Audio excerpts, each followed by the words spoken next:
Welcome to This Week in East Brunswick. Today we'll have scenes from this year's Township holiday celebration. On Voice of Experience, information on senior health insurance. Diane de Oliveira speaks with Merrill Acero about Elijah's Promise Soup Kitchen in New Brunswick.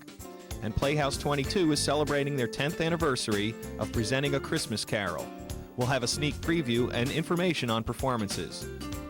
An ongoing quilt project is on display at the library. And on Going to the Chapel, Jill Richards looks at some unusual rings for the bride. Stay with us. To kick off the holiday season, this Sunday East Brunswick Township hosted the 7th annual holiday celebration located in the Senior Center.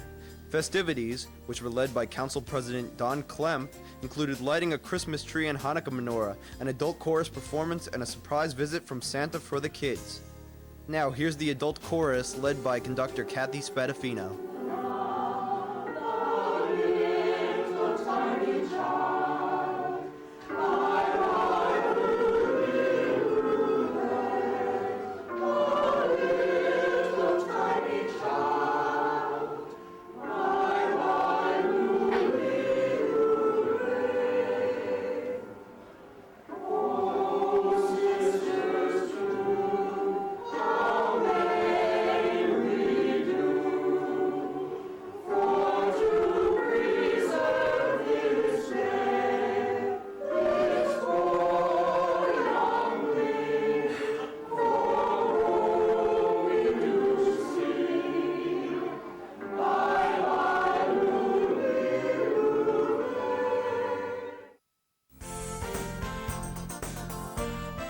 Holiday time is shopping time.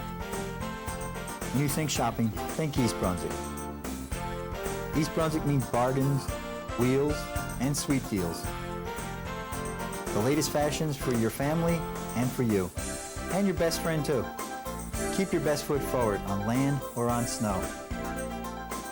With convenient spots to gas up and go. And great places to have fun. All at prices that won't curl your hair. Whether it's an elegant holiday feast, a quick bite, or an exotic delight, East Brunswick's got it. For gifts that sparkle, or put a sparkle in a child's eye. To ring out the old, and to ring in the new. For hoop dreams and sweet dreams. The books we want to read, computers that are up to speed. And don't forget the disc. When you compute all the facts, the answer is clear. East Brunswick means you'll find it right here. You'll find literally thousands of values right here in East Brunswick. From Riders Lane to Route 18, the items and services you need, all within convenient reach. This year, save time and money and shop in your own backyard. Remember, when you support local businesses, you help keep taxes down too. When you think shopping, think East Brunswick. I'm Mayor Bill Neary. Happy and healthy holidays to all. Hi, this is Jillian Angeline at the library for EBTV Channel 3. Today is the installation of 11 quilts to the library. I'm going to talk to Kevin Lenny and Carol Phillips about this event and the effort that has gone into it. Hi, Kevin. What is your role in this magnificent project? Thank you, Jillian. My role was to facilitate the sessions with the public where we made the quilt blocks for each quilt. And whose idea was it to start a quilt making project? Well, it was actually Carol Phillips' idea.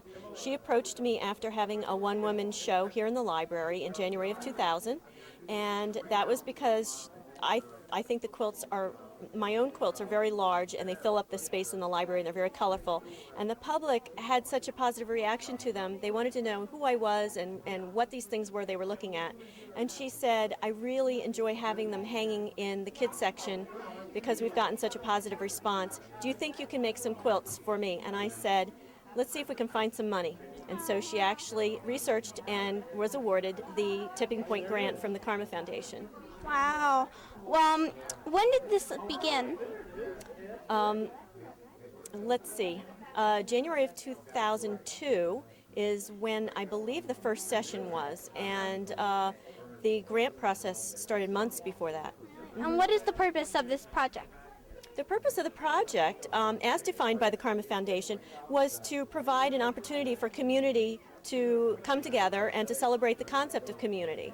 So instead of being a collection of my own artwork, it was really to embrace the community in creating the artwork itself. Oh, that's wonderful. What materials were used? Mostly cotton. I think all cotton. I didn't have any other fibers. How many children and adults have assisted you on this? Well, there are a total of 265 blocks, and some people did more than one block, so I'll bring that number down to about 250.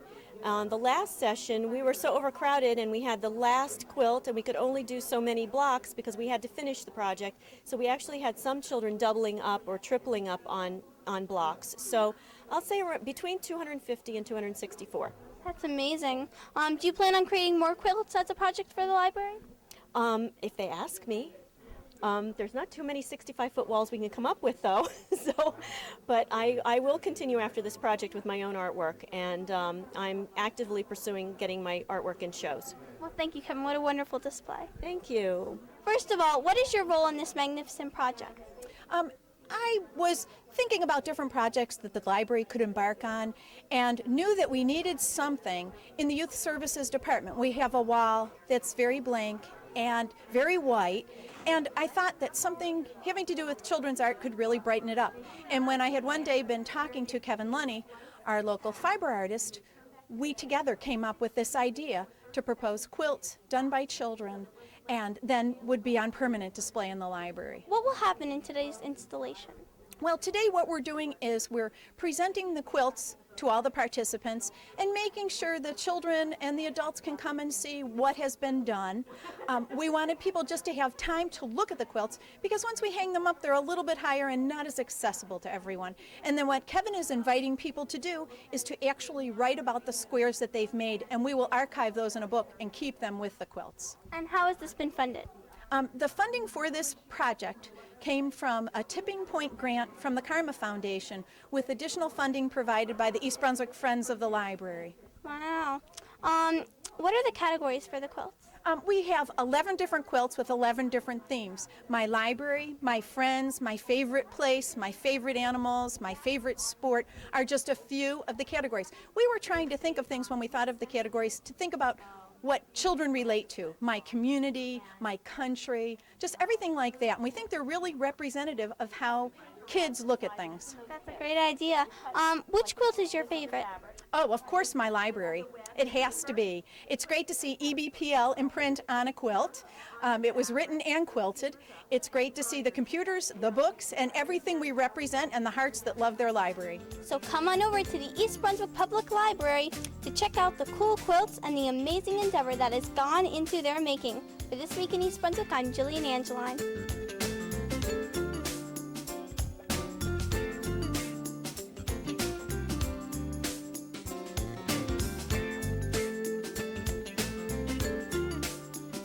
Hello, I'm Sharon Riley Morosi, Assistant Director for the East Brunswick Department on Aging, and this is the Voice of Experience. Today we're highlighting our SHIP counselors. SHIP stands for State Health Insurance Assistance Program. I would like to introduce our SHIP counselors to you, Ray Sabin and Maurice Michelson. Ray, what is a SHIP counselor? A SHIP counselor is a trained volunteer who can give information and deal with problems pertaining to Medicare, managed care, long-term care, and anything dealing with those subjects. What qualifications do you need to become a SHIP counselor? Well, first of all, one has to undergo training. I believe it's close to a week now. When I took my training in '97, it was 4 days in length. And one should be of a nature patient, ready to deal, compassionate and willing and enjoying in helping people with their problems. Can you give me some examples of the types of problems someone would bring to a SHIP counselor? Yes, perhaps first enrolling in Medicare. How does one go about it? What does Medicare cover? What it doesn't cover? What kind of additional insurance is needed, commonly known as Medigap insurance? Perhaps one might want to have his Medicare rather than through traditional fee-for-service. He might want to enter a Medicare program and things of this nature. Do you help people with Medicare bills as well? Yes, we sometimes help them unravel problems with billing and understanding that. Maurice, do you ever offer advice or make recommendations to people that you counsel? Well, we don't make specific recommendations. What we do is analyze and evaluate a situation and provide information. We do make recommendations in the sense of advising the client to call Medicare or provider or a secondary insurer to unravel a problem that we've discussed and based on the information that we've provided to them. How would someone make an appointment to come and see a SHIP counselor?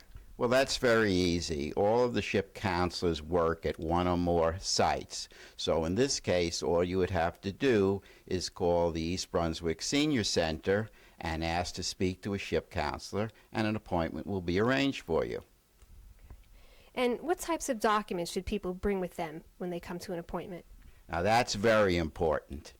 The first thing they must bring are ID cards for all of their insurance. Some people just have Medicare, so they would bring in their Medicare card, but most people have secondary insurance, Medigap insurance, insurance that's being provided by a former employer as a retiree, and others are enrolled in HMOs or PPOs.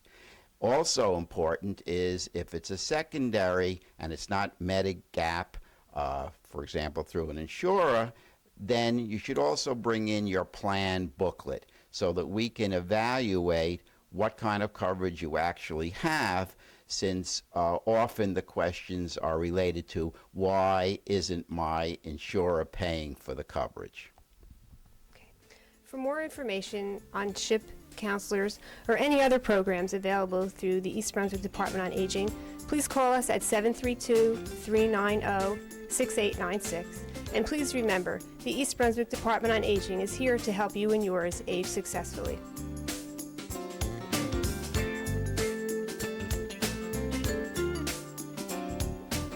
New Brunswick-based Elijah's Promise is giving less fortunate Central Jerseyans new hope through its culinary school. Hi, I'm Diane de Oliveira, and with me today is the board president, Merrill Sarro. You also know her as a former East Brunswick councilwoman. Merrill, thank you very much for being with me. It's a great pleasure to be here. Now, Elijah's Promise actually started out as a soup kitchen, and it still is, serving hundreds of people in the Central Jersey area.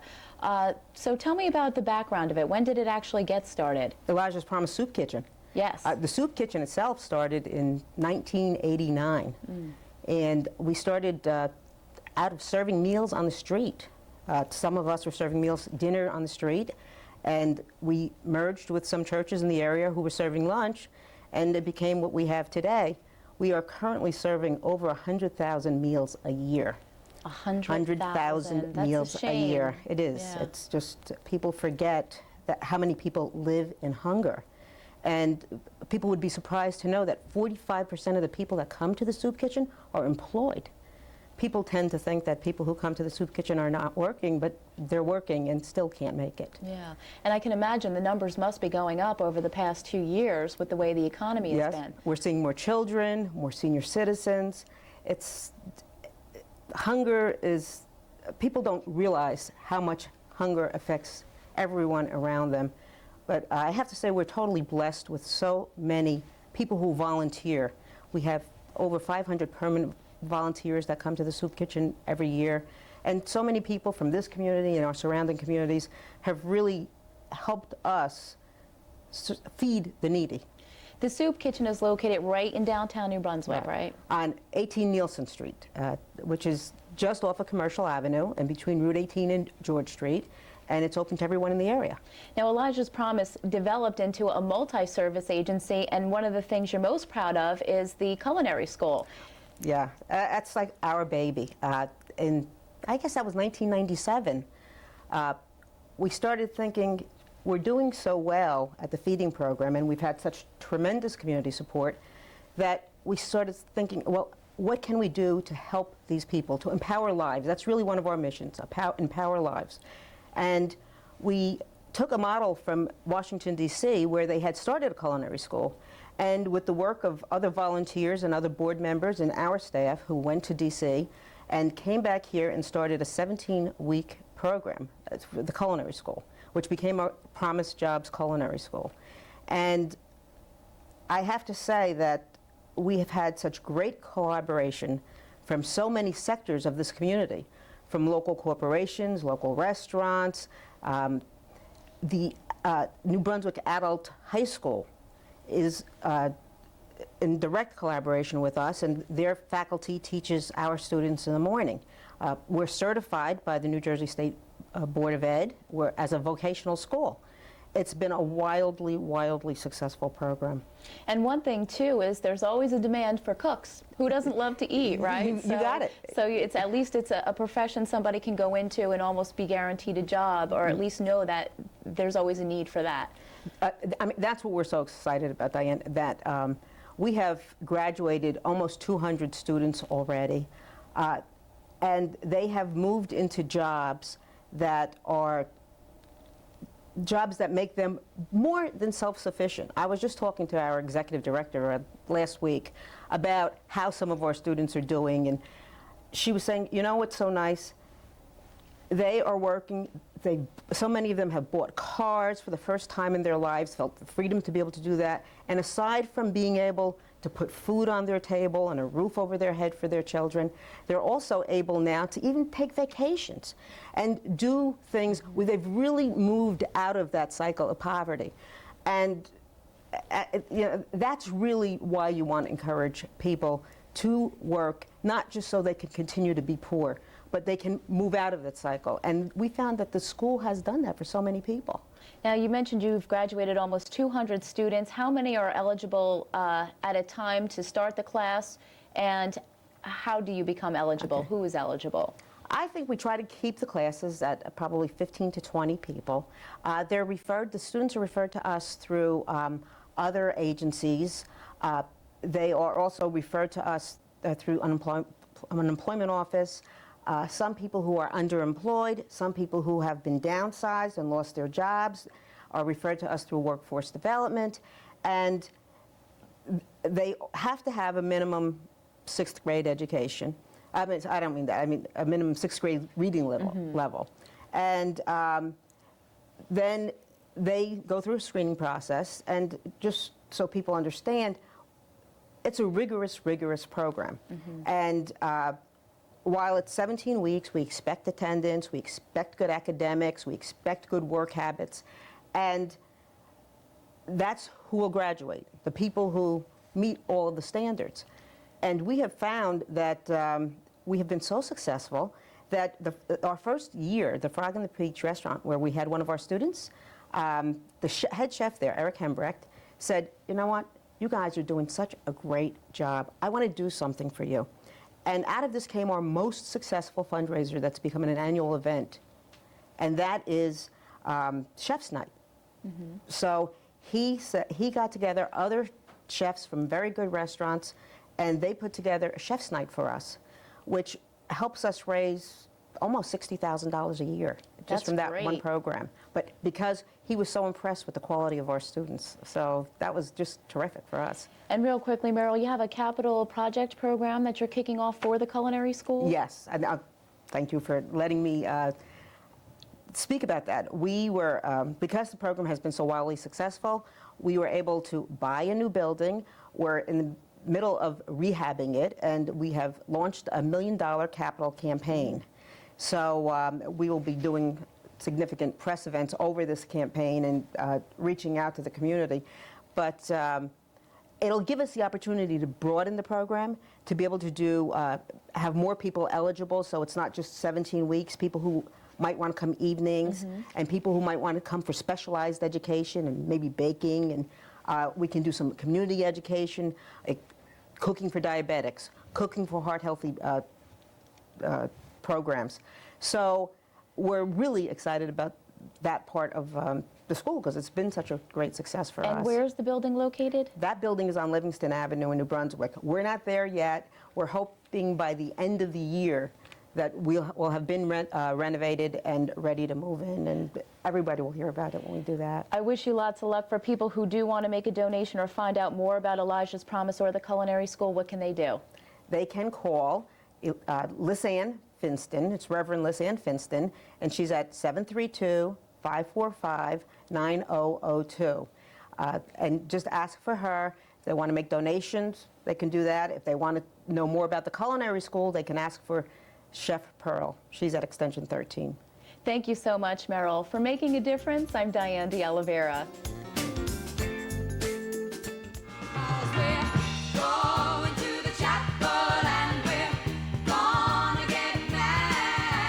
Hi, I'm Jill Richards with This Week in East Brunswick. We're continuing our fabulous series, Going to the Chapel with Judith and Jim. And just to reacquaint you with Judith, Judith Lebline, right here in the picture with her fiancé Jim, is a host right here on EBTV. Her show is Conversations with Judith. She's also a radio personality from WCTC AM radio, and she's getting hitched for the first time December 27th. We're following Judith around while she's planning her big plans, and sitting next to me is the second most important man in her life, Mr. Barry Blank, and he's going to tell us why he's so important and a little bit about his business. Hello, Barry. Hello, how are you? I'm good. First of all, I don't think it's second. I think maybe third. I think the second one is the gentleman who bought the diamond. Oh, okay. Okay, my business is called the National Estate Jewelry and Antiques. And we buy, sell, and consign and appraise diamonds, estate jewelry, watches, anything previously owned. We have a great plug in Judith because she loves the stone she bought from us. Okay. Oh, tell us about the stone. You see, everybody doesn't know why you're so important. Well, we're not going to give out all the details because those are personal, but it's a very beautiful marquee diamond. And she came in and she had been looking at stones in other places and she just absolutely fell in love with this stone. Now, what made her come into your shop versus a jewelry shop in, say, the mall? I think just a different appeal, just a different look. Generally, all the jewelry in our store is one of a kind.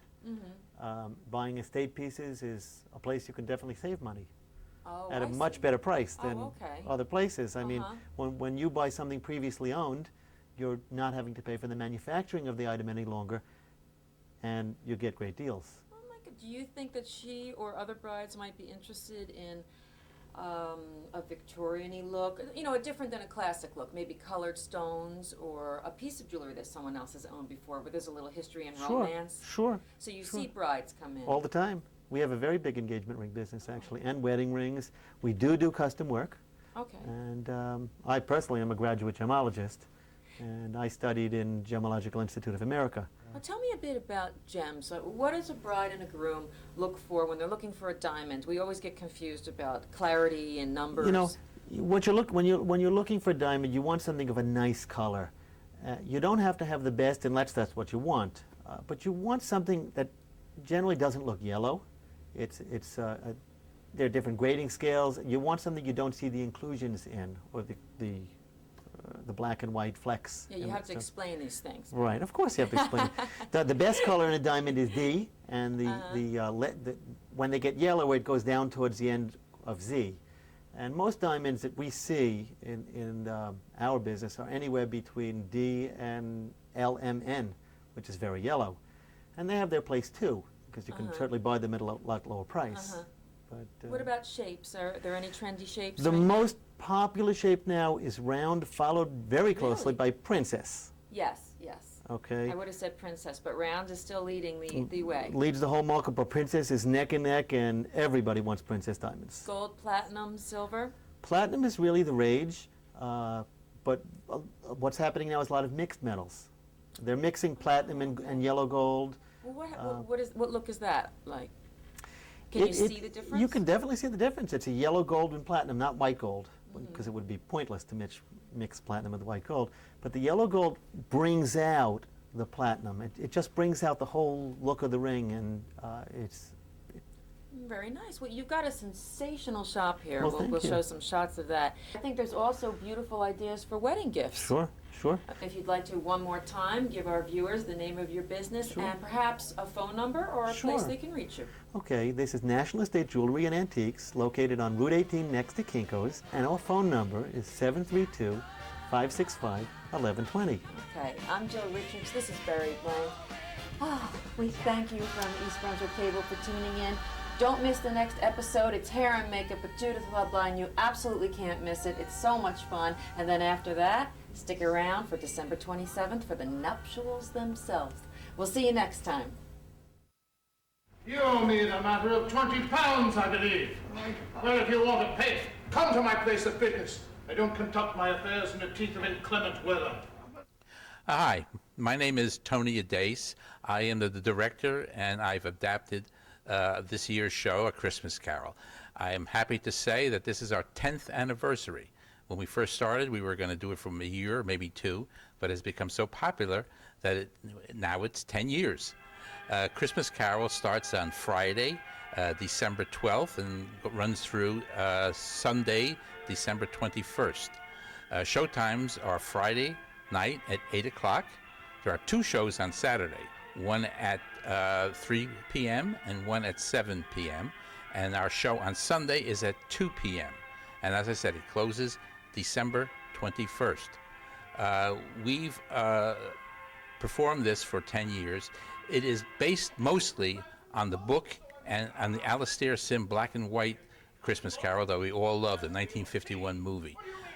This production does not have the flying angels and pyrotechnics that maybe some of the New York shows have, the big brassy shows. We have done A Christmas Carol the way Charles Dickens wrote it. It's in a nutshell. The characters are there: Tiny Tim, Scrooge, the Christmas past, present, and future, Marley's ghost. They're all there to thrill and bring tears to your eyes. Christmas is a habit, sir, of keeping men from doing business. It is a comment on the nature of things in that ants work and grasshoppers sing and play. An ant is what it is, and a grasshopper is what it is. And Christmas, sir, is a humbug. So come join us this Friday, December 12th, and it runs again through December 21st.